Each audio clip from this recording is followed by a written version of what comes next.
Hello, friends and enemies, heroes and villains, welcome to Epic Realms. Today's guest is making his third appearance on Epic Realms. He's one of our favorite authors, and his new Pathfinder novel is out now. Chris Jackson, welcome back to Epic Realms. Yeah, I was so happy to be here, man. It's like coming back to see old friends. Right? Exactly. I love having you on. I love having you in here. And of course, we've done other things, right? It's been a while since you've been Sure. here. We did Game Masters Yep. Workshop. We did Mechanical Corners. We did all kinds of stuff. But the last time you were on the podcast, you had just released your book, The Last. So it's been a while. It's Right. been a hot minute. We have hmm plenty to cover today. So Yep. I'm looking forward to that. Before we get into the books, though, I want to mention a lot of our audience members that are here in the live stream and some of our regular listeners on the podcast. They know that every year, for 3 years in a row now, I've taken a trip to a place called Belize. Now, Oh, yeah. the thing is most people don't know my first trip there. The first thing I did, the first person that I contacted, I sent a message to. I said, "Hey, Chris, I know you used to sail the Caribbean a lot. Do you know the city of Placencia in Belize? Have you been there?" Oh, And you're like, yeah. "Oh, do I ever?" Yep. What's your favorite place in Placencia in Belize? What's I some of your favorite stuff in can't that neck of the remember woods? the name of that bar. Yoli's. Yoli's, that was it. Yoli's. That's the Yeah. one you said you've got to go to Yoli's, is what you told me. And we Gotta go went to there. Yoli's. That's the place where you go twice and the bartender not only knows you by name, he knows what you like to drink. And oh my God, what a place. And every Sunday, I think they have like they put on a barbecue and a big thing. It's an amazing place. And of course it's right on the water. Right. So yeah, It's what else do literally you want, on right? the water. It's On part of it is like over the water, over right? the Yeah. water. Yeah. Yeah. Yeah. It was such a gas to see your picture there. I was like, place. You know Yeah, that that was place. so Yeah. fun. Yeah. We went there and we got a couple drinks, and I was like, "Yeah, my one of my friends is an author, and he used to sail. He'd park out right out here, I'm guessing, and he'd come in, and they're like, 'Who?' I'm like, 'Oh, his name is Chris.' He's like, 'Oh, Chris Jackson.' It's like, 'Yeah, yeah.' What the He's hell? like, 'It's been a few years. It's been a few years.' Right. Yeah. Yeah. That's amazing that he remembered me. Yeah. That's pretty weird. So did you usually just It's park offshore there and then take a small sure. boat Yeah. in, Yeah. or was your like I don't Yeah. know? That's in a little harbor in on the coast there, a protected harbor, and you can just bring your dinghy in and step ashore, and you're there. You're literally at Yoli's. And if you buy a beer, you don't have to pay him $5 to park your dinghy. But we always used to go there, just buy a beer and then go shopping, and then whatever we needed to do for the Yeah. day. But that's wild that they remember that the guy remembers me. That's Yeah, pretty it took amazing. him a moment, but he's like, "Yeah, Chris Jackson, right?" And I was like, "Yeah, I think he said Chris Jack," and I was like, "Chris Jackson, yeah, Chris Jackson." So That's he hilarious. did I remember actually you. had a Coast Guard. I actually had a Coast Guard guy remember me in Trinidad, because they'll board your boat, just to look around and make sure everything's safe and stuff like that. And of course, these guys down there, they carry weapons. I mean, they carry like Right. M16s, right?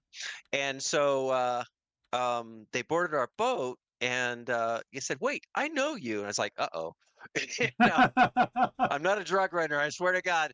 And he said, "You're the writer guy." And I said, "Yeah, I am." And it said, "Yeah, we boarded you last year." And I was like, "Oh, yeah, probably the same little gunk hole that we were in." But Right. yeah, that was hilarious. But That's yeah, that nice. happens every once in a while. People remember you. How long do you usually stay there when you get around that area, and you just stay there for like a day or two, or would you stay there for like a week? A week, yeah, Okay. like a week. Just hang out, do what you need to do ashore. But if you can find a secluded little place, we'll stay there we used to stay there for a long time, you know what I mean? Yeah. It's sometimes hard in the Caribbean now to find some place that's not like crowded with sailors. Um, but we had a good time. Yeah, I miss it. I I was miss it a gonna lot. say But it's been a while. It's been a few years. You sold your yeah. boat, and you've Yeah, we moved. did. Tears were shed. Oh my God. It was hard. It was really hard to sell Mr. Mac. I mean, that was our home longer than any other place we've lived. Yeah. 24 years, I think. Oh my God. It was Wow. crazy. That is crazy. Um, How do you but get yeah. by your day to day now? Like you like that's more than a hobby. That's a way of life. And now with that done, Yeah. how do you go through life in your new place? Well, we always used to say, it was either the mountains or the ocean. And we did the ocean, and things were getting a little bit worn, and it's like we've done that, we've been there, we've done that, we've been there, we've done that. And so we decided to hang it up, and we did, and we found a place up in Franklin, North Carolina, which is literally up in the mountains. And we love it up here. It's quiet. It's the political climate's not bad. It's a pretty red state, but this particular county is not adversarial about it. You know what I mean? But we're, it's a nice community. We're in the hiking club, and we do a lot with the local areas for like welcoming the hikers in and stuff like that. Okay. And my wife has gotten into gardening. Oh my God. I say no more plants. Don't buy any more plants. I'll have to move out if you buy any more plants. So yeah, it's pretty crazy. Does she have a favorite plant? But it's fun. Favorite plant to grow? Oh yeah, she grows this thing called a clematis. And it's a climber, and it blooms in the spring. It's a perennial, so it Okay. grows every year, but it dies way back, and then it comes up and it puts out these amazing blossoms. Okay. So that's one of her favorites. But Hummingbirds yeah, we like it, got I'm more assuming. flowers than we know what to do with. Oh yeah, yeah, yeah. We have all kinds of. In fact, we tilled up about a third of our big yard. We have an acre property, and we tilled up about a third of it and put in wildflowers. We put in bee balm and bellflowers and all these kind of things that I mean, the hummingbirds and the Yeah, bees and everything are all over it. I And love then when that. you seed out, all the seed eaters come in, and they are going crazy too. Yeah, So, that's but awesome. it's nice up here, it's quiet. I mean, really quiet where we live. We live literally up in the mountains, and kind of down into a holler. And other than the occasional gunshot, it's pretty quiet. You're also playing games? Any games in Oh particular yeah. you're playing lately? Yeah, I've been addicted to Icarus, which is an online game, and it's a crafting game. I'm not much of a crafter usually, but this is a lot of fun. There's all kinds of things you can build a palace if you like, and there's all these interesting alien animals and things like that, and you have to mine and build and smelt and all this other stuff. But I'm always playing Diablo 4, Okay. the next iteration of Diablo 4, and there was a big change this year, so we're rooting our way through that. Let's see, we always play a little bit of World War Z and some aliens shooters just for fun, and things like that. But as far as like TTRPGs, this is sad. I haven't sat down at a table with my gaming group for I don't know how long. So that's like I'm, you know, that would be fun to do. I haven't done that in I don't Yeah. know how Is long. that mostly So just online or not at yeah, all? we want to get into oh God, what is the name of that app? Oh, Fantasy Grounds. Right. So that we can game a little bit more online. But that hasn't come to fruition quite yet. Yeah. I'm not running it. A couple of my friends are running it, so we'll see how that goes. It Okay. looks like a pretty decent platform. Yeah, yeah, I've So heard I've heard good things about it for sure. There's a yeah. lot of options out there these days too between Oh yeah, that yeah, yeah. and Roll20 and there's another one I forget the name of the other one, but Yeah, yeah, some of there's a those lot of get a them. little bit clunky. The Yeah, beauty of Fantasy Grounds is you can download maps and entire like adventure paths right. from Pathfinder and D&D and some other games as well. Pardon me, cough drop. Yeah. I'm coming off a cold and I always have a lingering cough. Oh no. But anyway,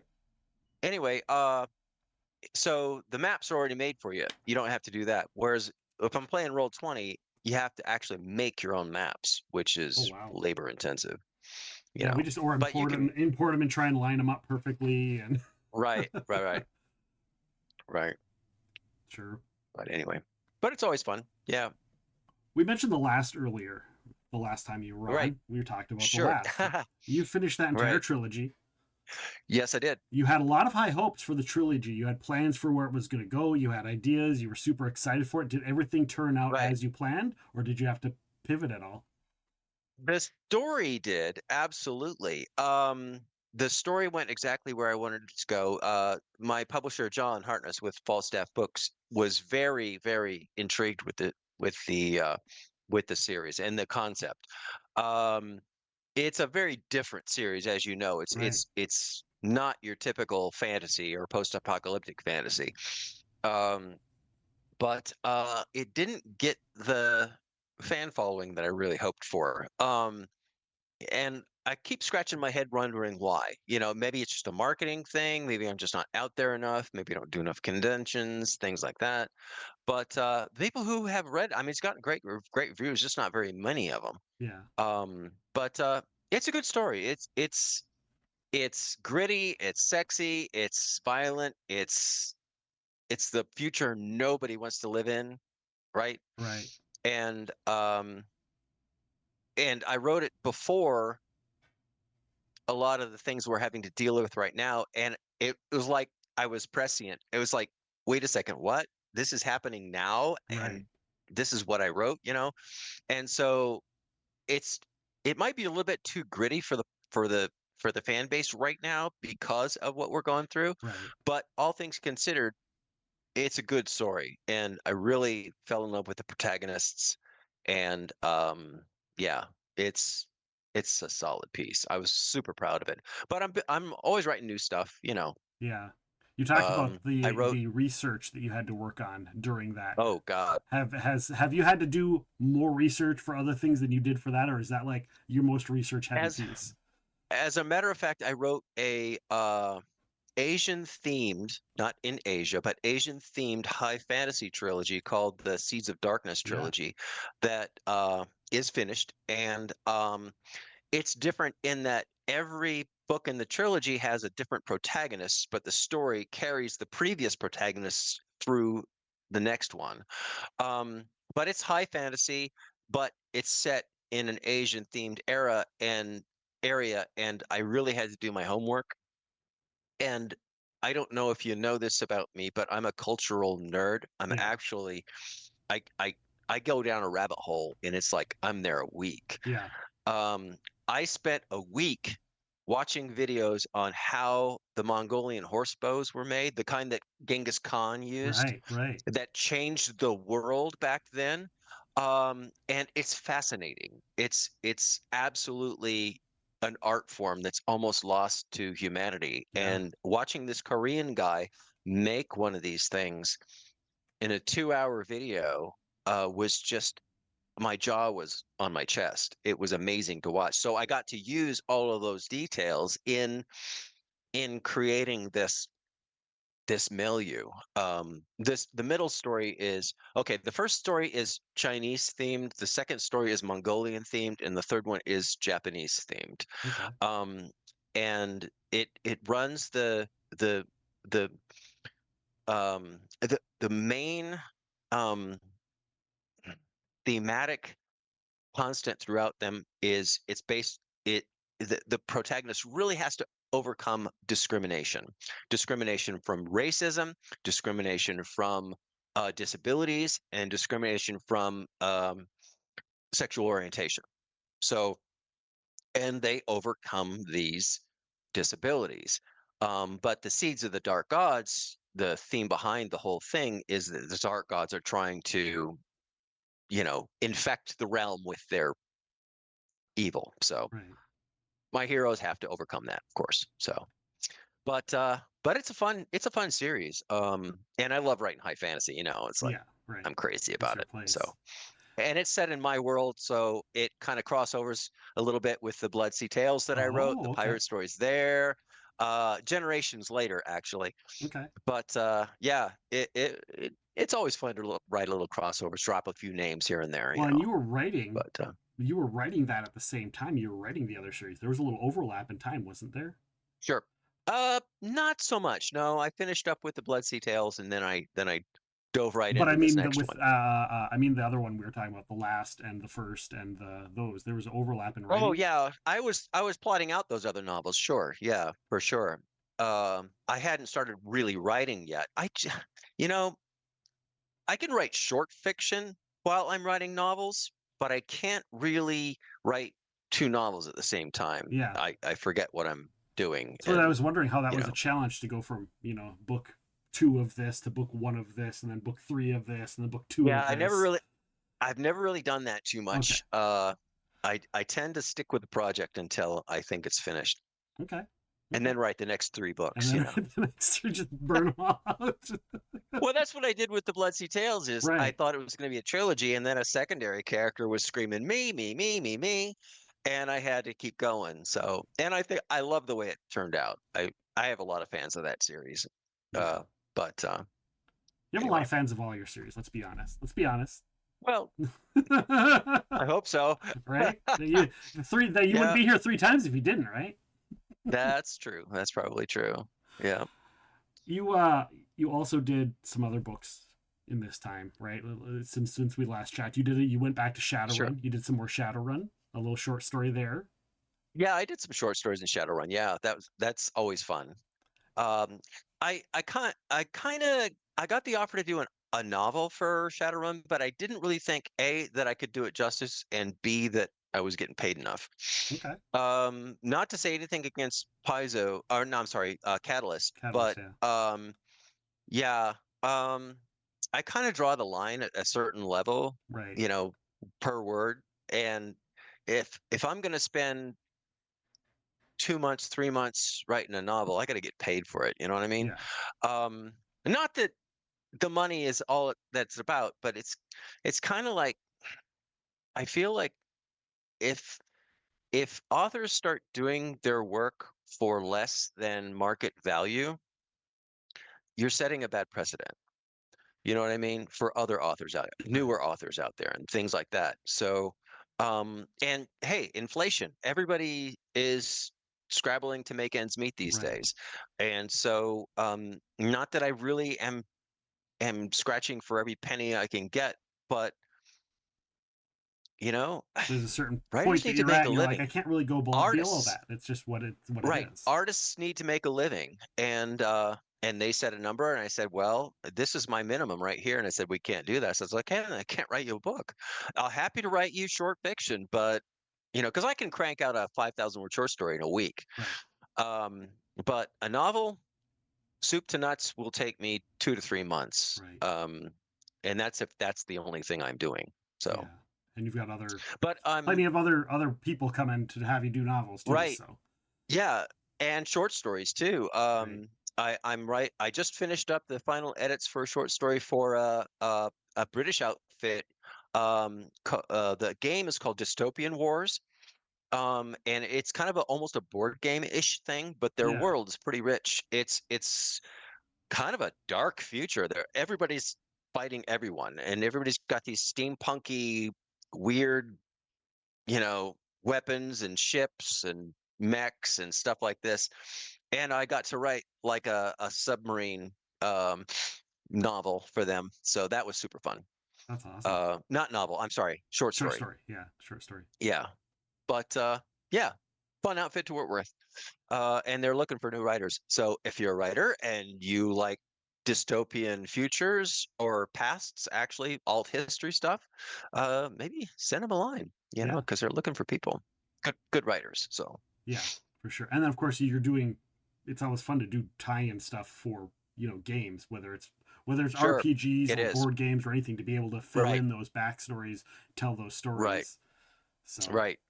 And yeah, so long as the learning curve is not huge, you know what I mean? yeah.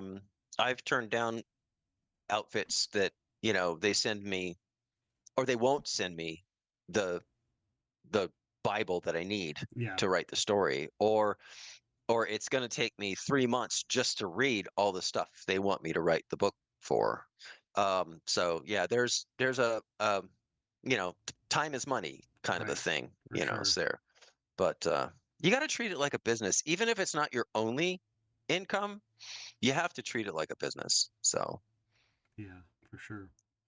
You did some work with Arkham Horror as well, talking about oh third yeah, party stuff. yeah, Doing that some was work with super Arkham fun. Horror with our friends Richard Lee Byers and a handful of other Yeah. authors. In fact, some of the things I've been writing recently with Richard and Eric Scotsby and Tim Tim Zahn. um, Tim Zahn is the Tales of Basil and Mobius, which Yeah. is not it's not I game was gonna related, bring that but up here in a sec. Yeah, for sure. It's a great yeah. series And because so you've I worked on that. God, you've worked on that ever since I've known you. several years in a row. Yeah, several years in a row. And I'm loving the characters in the direction it's going. And I've I don't have a deadline or anything, but I've got a couple of stories that I need to write very, very shortly. So Okay. for this year. But it's fun stuff. When you're working Yeah, on it's Basil and Mobius, is it? I never know. I'm like sometimes I want to say Basil, sometimes I want to say Basil. I never know if I say Basil. I don't know. if I'm Could be English or wrong. not. But uh, when you're working on this, how do you get to the point? You know, because it's you got multiple authors writing stories. Sure. You're seeing Hmm. it from it's been years now, at least five, right? At least five. This series has Right. been going, probably longer than that. How do Oh yeah, you it's been tell going these longer than that. stories without backlogging into somebody else's story or genre or keeping it fresh, right? Without being like, okay, here they go again doing the same thing they've done 30,000 times. Well, the editor and the creator of the whole thing, Ryan Schifrin, is never short of ideas, and so he's always got something new around the bend. And then the authors all kick it around and scrape off the rust and make it all fit together. And right now, we've all kind of got our our characters that we like to write. Right now, I'm writing a couple of 1940s gangsters who got embroiled in all of this stuff, and they ended up being transformed into ghouls for decades, and then liquefied, and then reconstituted, and now they're back to. Oh, it's just totally weird. It's like James Bond meets Cthulhu is the way I describe it. It's just, and the humor's great, and the guys write great stuff, and I'm kind of like, we all read each other's stuff, and we all make sure that we're on the same page as far as everything's outlined ahead of time. We have the whole show outlined, and everybody knows what they're going to write, and everybody knows what they're going to do.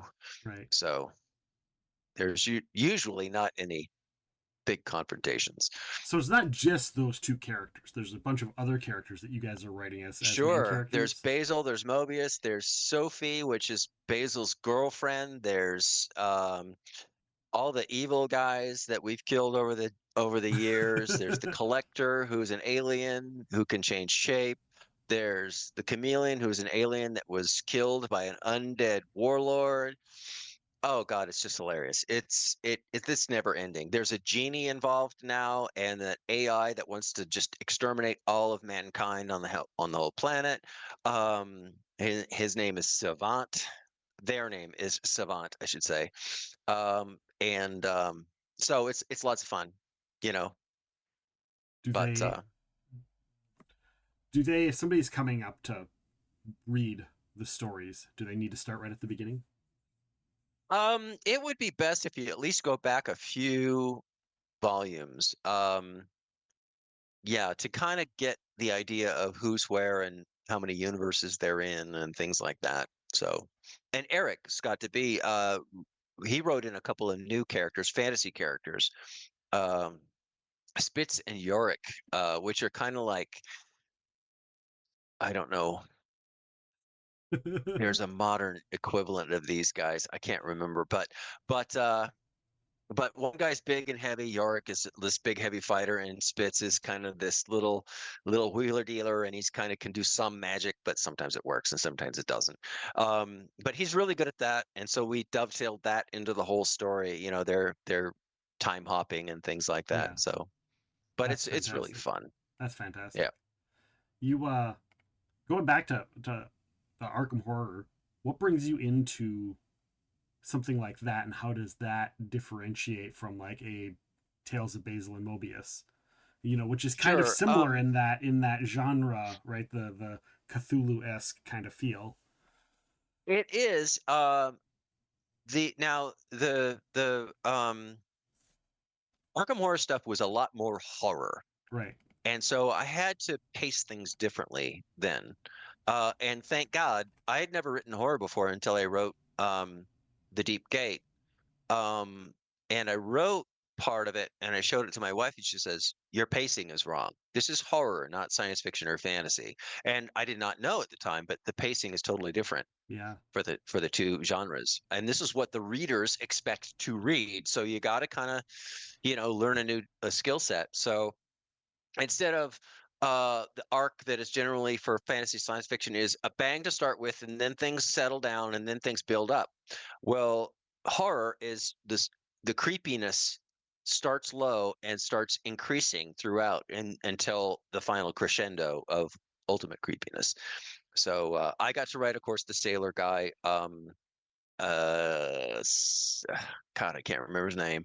Um, anyway, and and so it's kind of a sailor story, and he's got a difficult past, and he gets teams up with this librarian who's a little bit too prim and proper, but it works out Okay. nicely. Pardon me. Yeah. No worries. Yeah. Anyway, coming off a cold. Yeah, it happens. It happens. You Summer mentioned, colds are the worst. right? They are the worst. They're Yeah. horrible.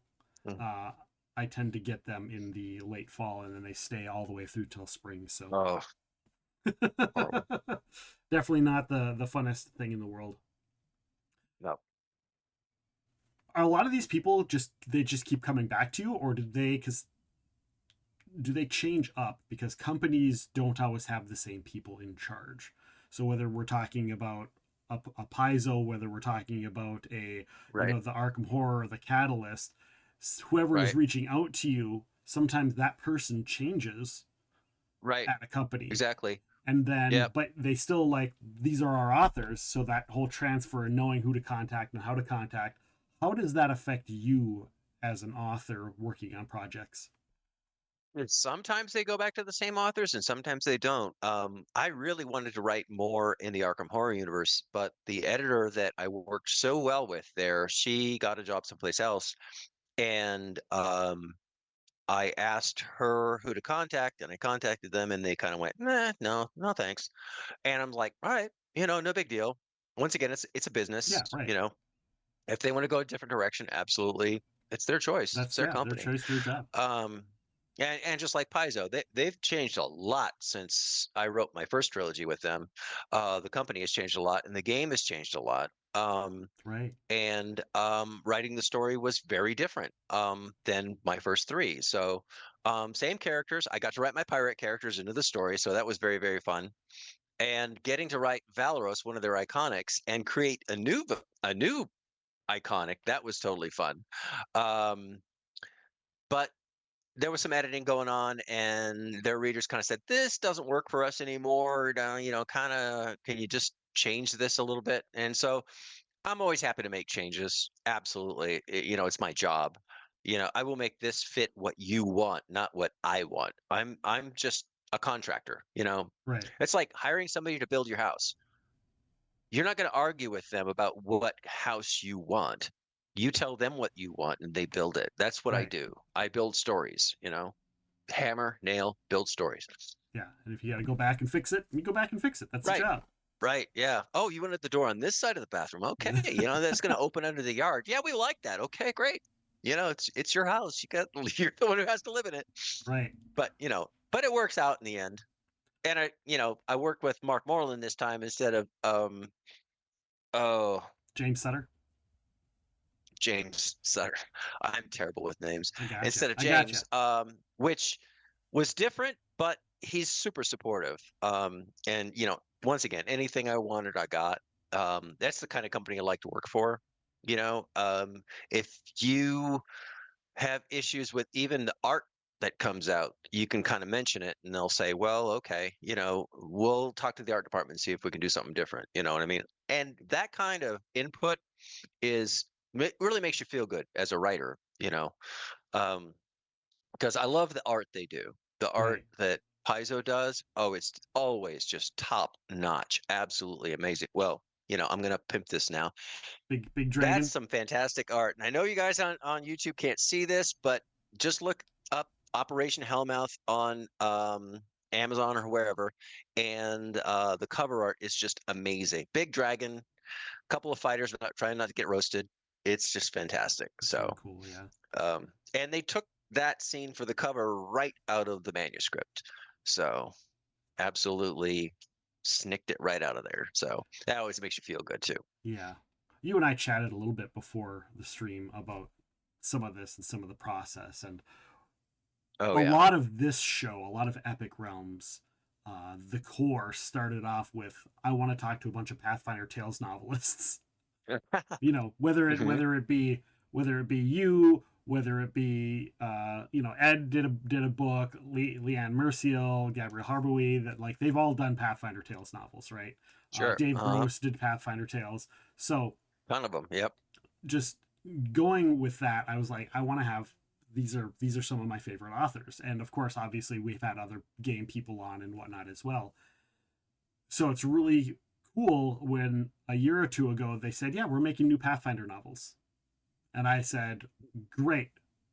Who do I talk to? Who's the first book? Who's in charge? I need to know all this stuff. I need to get them on the show. So we had, the first book out was Leanne Merciel, who came on the show. Surprisingly, That's to right. a lot of people, Yep. didn't expect her to come on the show. Yep. And she came on the show, fantastic guest, great, amazing insights, and then the second book, Chris Jackson. I was like, Chris is back. Chris is back at Pathfinder, and I was very excited.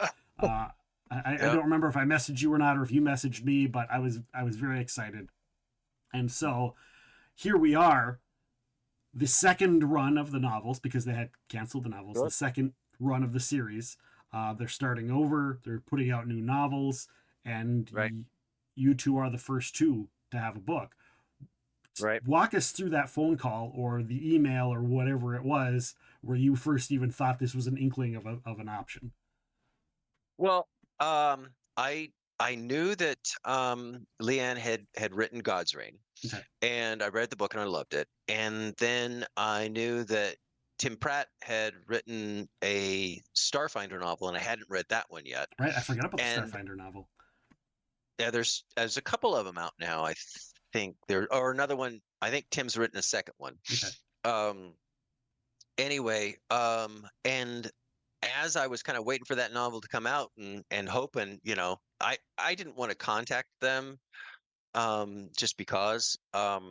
And then I got an email from Mark and said, "How would you feel about writing a novel?" And the answer was, "Hell yes, absolutely." Especially if I can use my old characters. Right. And he said, "We were hoping you'd want to, and write one of the iconics into the story." And I was like, "Who? Who do you want me to write?" Right? And so they said Valeros, and I was like, "Really? A sword and board fighter?" Well, he's not a sword and board fighter anymore. He's, um, I mean, he's not, sword and sword, whatever. Yeah. Anyway, He's a and fighter. so Yeah. he's a fighter. He's straight up fighter. And or if you're into Dungeon Crawler Carl, he's a boring old fighter. Uh, I don't know if you've listened to those novels, but God, they're good. I've Anyway, heard nothing but good things um, about them. yeah, they're fantastic. So I I said, okay, I'll give it a shot. Send me everything that was ever written about Valeros. I need to have his voice. I need to know who he is. I need to know his background, all of this stuff. And so Mark sent me all the old comics and everything like that that included Valeros. And then Mark and I kind of worked together a plot for the novel. They had something in mind, and I kind of said, "Can we do this and this and this?" And we went back and forth a few times Right. until we had a nice template. And so I just jumped in. And yes, there's a love affair. Although it's more of a lust affair. Okay. It's not Okay. really love. It's kind of like therapy. Uh, it's very different. But I got to write in my old pirate characters. Brevis Chappé is in there, and Celeste, and Torius, and Torius. Grogol, and the whole Snick. crew, and Snick. Of course, Snick is the hero. She's the hidden hero. She's always Right. the hidden hero. Right. And and there's a surprise character, which no real spoilers here. And you have a graphic of the of the concept art I sent you Yes, of yes. Vitalia, who is Valros's daughter that he did not know he had. Oh, okay. And so there's this whole story arc of he doesn't know about her, and then he finds out about her and that she's been assigned to this Operation Hellmouth that is basically nearly a suicide mission.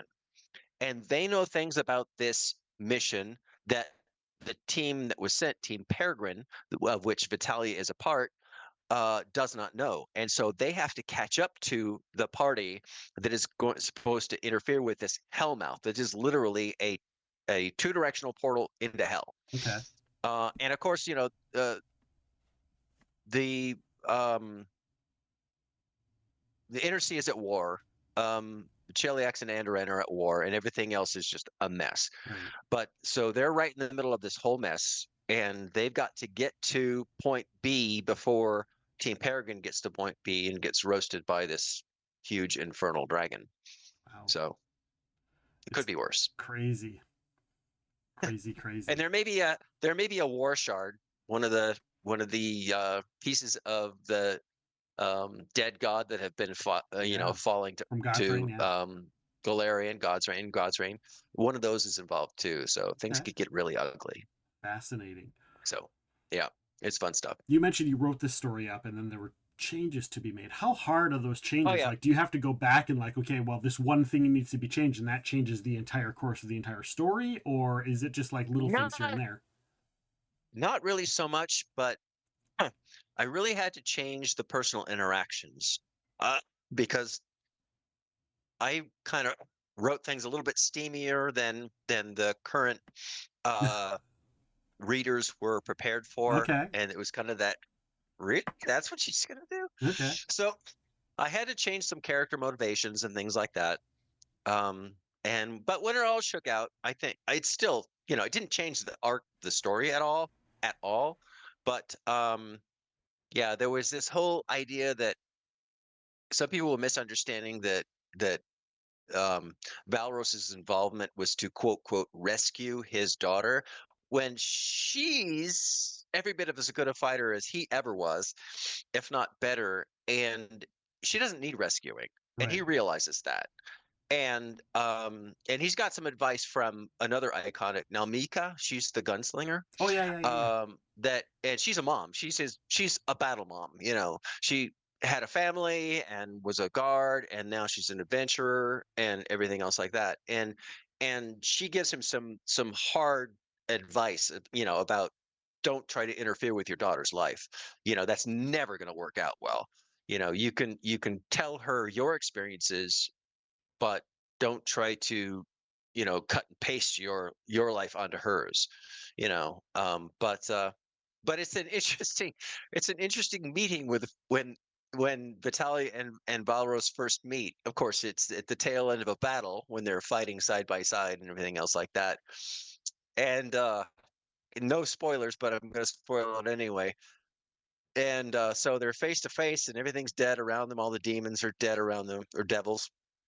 And she says, and he says, Falros, your father. And she says, yeah, I got that. And then she slaps the living crap out of him really hard enough to stagger him. And she says, and he's like, what the? And she says, that's for mom. And then she like crushes him in this embrace because she thought he had died in a previous battle. He says, "Oh my God, I thought I never had the chance to meet you," and and Oh, there are tears and everything else like that. So heartfelt moment. But first she has to slap the living crap out of him. yeah, yeah. That's great. That sounds something that Valeros would probably go through anyhow. You're Right? right. Yeah. He's used to getting slapped by women, but usually for the wrong reasons. Not the right reasons. Anyway, That's but fantastic. anyway, so yeah, So people definitely got to go check out Operation Hellmouth, and of course, check out absolutely. the Pathfinder Tales series. They're fantastic. Fantastic. Yeah, you can get those in PDF now. I think either from Paizo or on Drive Through RPG. Yeah, and I think Amazon has the what's it called? The Kindle version or whatever that they Yes. just released last year. They re-released last year Yes. on Amazon, so you can get them there as well. All 37, 38 books. Right. Yeah. Right, for sure. And not to wishful thinking, but there were some orphaned books at the tail end of the last I was going to bring that up. Pathfinder series. And we're hoping to get those out on PDF or Kindle as well. Just PDF and Kindle, not print, because that's more expensive. Right. But we'll see if that happens or not. But there's you know? talks, there's conversations about the Right. possibility Yeah. of that happening. I hope it happens. I'm not, I got paid for them, so. Yeah. But I didn't get to read them, for so people that's to read them. you know, for Right, me, I know. for me, I've Yeah. I want them out for different reasons because I want to know what happened. Well, Now, I'll just tell the editor in chief at Paizo that you want those just books me. out. I got to do it just for me. Nobody else. Nobody else. Just me. Right. Just me. Me. So you mentioned that those characters show up in Operation Hellmouth. Sure. Yeah. Now the question is those previous tales that never really got out, right? Do those still happen? Are those canon? No, they're not. Although it would give Paizo, one of the novels would give Paizo a really good tie-in as to why slavery is no longer a thing in Golarion. okay? One of the novels that didn't get published was called Chainbreakers, and it's a Vreba Jaffe novel, and Right. And they deal a telling blow to the slaving industry. I think that would be a nice dovetail into, because one of the things that I learned when I took on this project was slavery is no longer a thing, and I was like, how did that happen? Right. I want to know how that happened. In fact, I've got a book that tells how that happened. Right. You know what I mean? So, and Mark is like, and I know, but the company's really not 100% behind explaining this. You know what I mean? Yeah, they like to leave things open for the game. Certain for the things are like, let's just leave it open and let the players figure it out or do what they want. They'd like to do that a lot. Right. So, but it's okay. Like I said, I'm not losing any sleep over it. I've got new projects coming out, and things like this. Yeah. Oh, and speaking of new projects, yes. it's like an old project that is getting new life. Okay. I wrote my very first nautical fantasy series was called the Scimitar Seas novels. Yes. I bought my rights back, and I have new covers, and we did a light edit too. And the covers are beautiful, done by my great cover artist Fiona Jade. Beautiful. All four are done, and I should have them. Well, I'll definitely have them for Gen Con. I might have all four. I'll have at least the first three for Con Carolinas. Okay. But I'm super happy to get these back out there. And it was never a financial decision, and it didn't cost me anything to get the rights back. Gwen Gades, who was the previous publisher, Dragonmoon Press, was super gracious about, these aren't making us any money anymore. Let's, they're yours. And she wrote me all the legal documents that I needed to get the rights back. That's fantastic. It's just kind of weird putting something like that out back through Amazon. Right. Because they need all the documentation that this is like the second version of this novel, and that you actually have the rights to do this. Right. So kind of a pain in the butt, but are there plans to do any more books? Not cheap. Are there plans to do any more books in that series now that you have it back? Nope. That's 4 and done. Okay. The only series that I might write like a novella tie-in that I've had people bugging me about a little bit was the Weapon of Flesh series, the 6-book series there. There's a character that goes missing during the 4th book. And he goes missing in the void, which is, like this between space that is occupied by who knows what. And everybody who's really invested in the series says, what happened to him? Where did he go? Right. And I know exactly what happened to him and where he went and how he gets back into the real world, tied into a bunch of other super powerful beings as a pseudo demigod. Oh. And so I've been tossing around the idea of just writing that up and throwing it out there for a pittance, 99 cents. Yeah. For just to tie up all the loose ends in that series. But it's always been kind of a low priority, which is dangerous for a writer. It's like, Right. I need a deadline. So Do yeah, it's you all good have though. any hopes? Are there any places, because you do a lot of third party stuff. We've talked about a ton of them tonight. We've talked about a ton of them Sure. the other two times you've been on the show.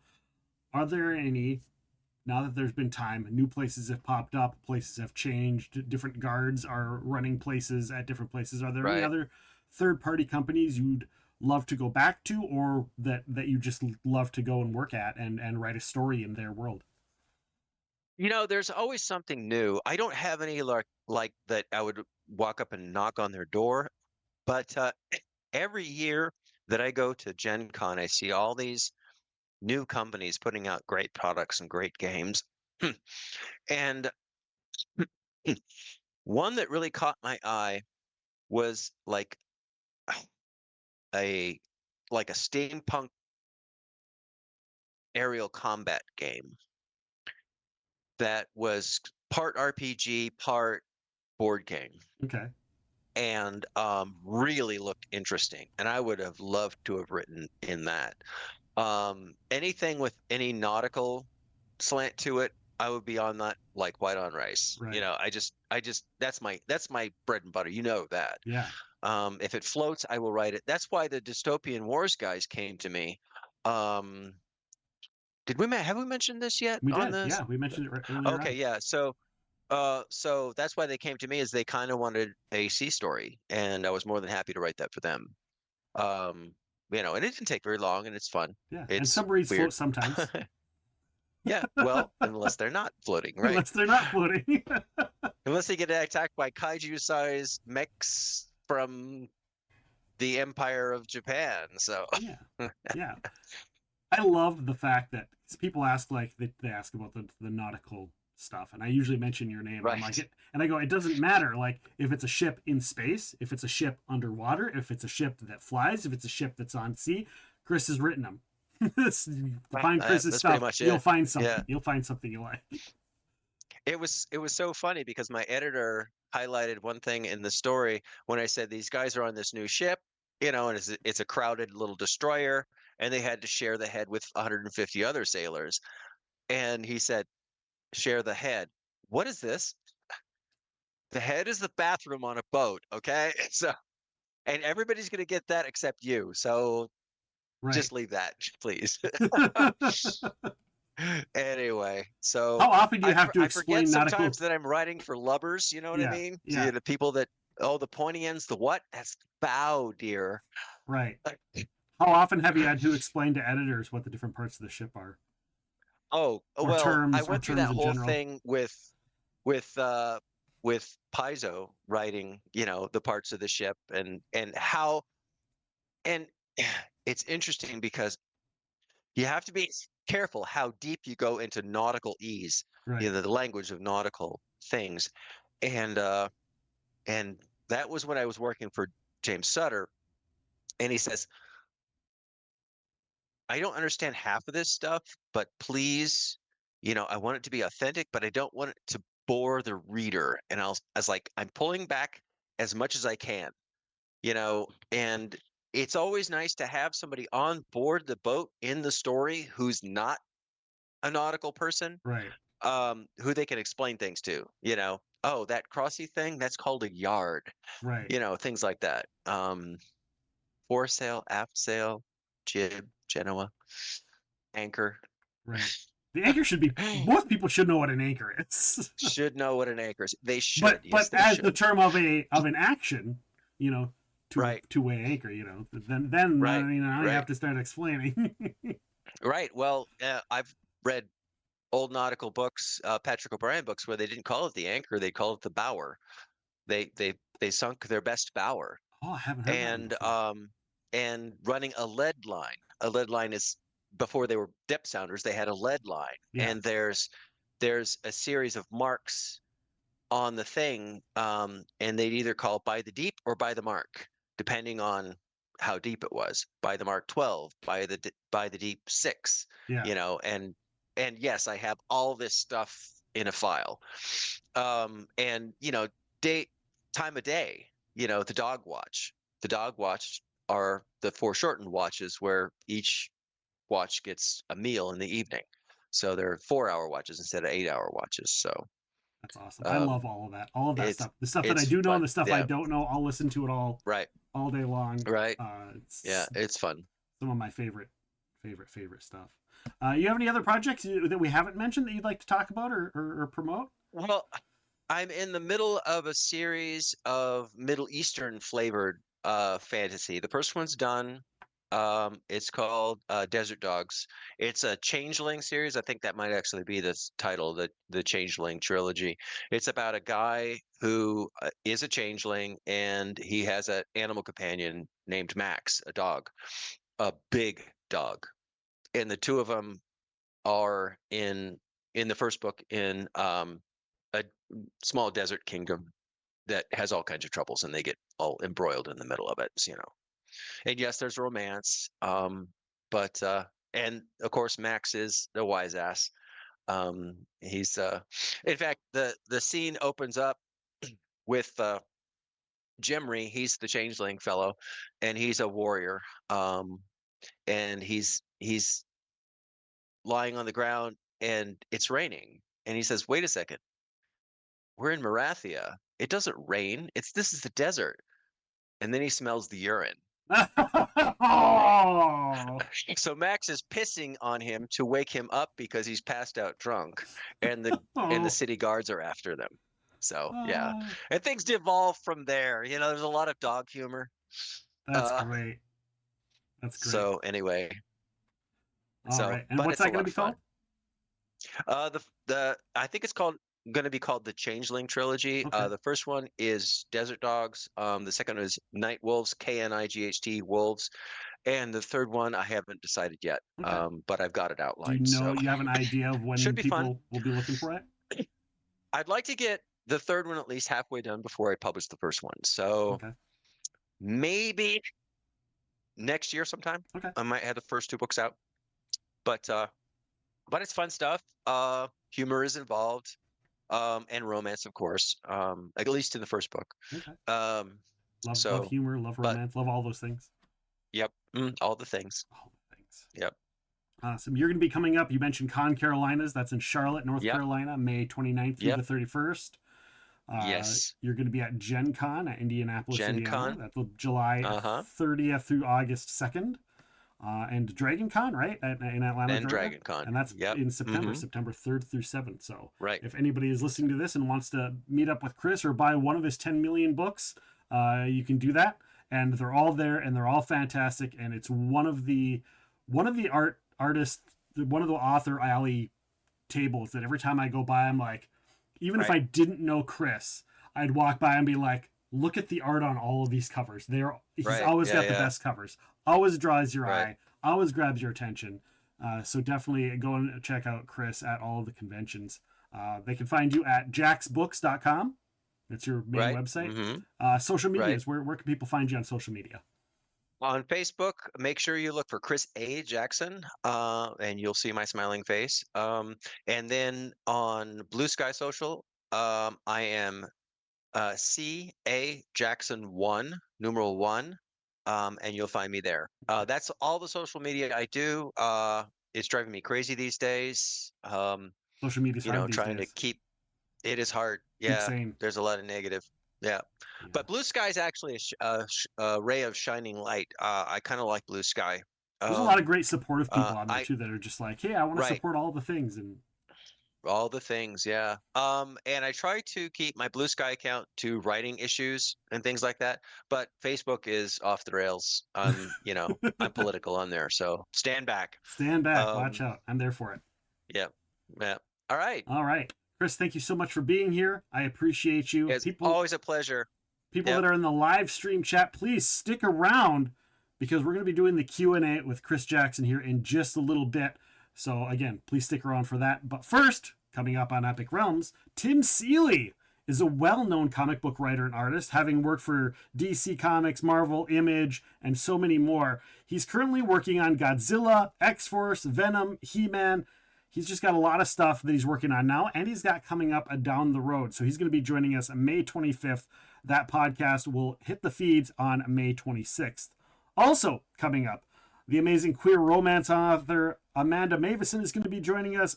Eisner Award nominated cartoonist Chris Schweitzer, RPG writing historian Shannon Appelklein. So many people are going to be joining us. So please make sure to follow, subscribe, rate, review. Make sure you get those notifications. Sign up for our newsletter at epicrealmsmedia.com. For Chris Jackson, I am Nick, and I want to thank you all for listening to Epic Realms.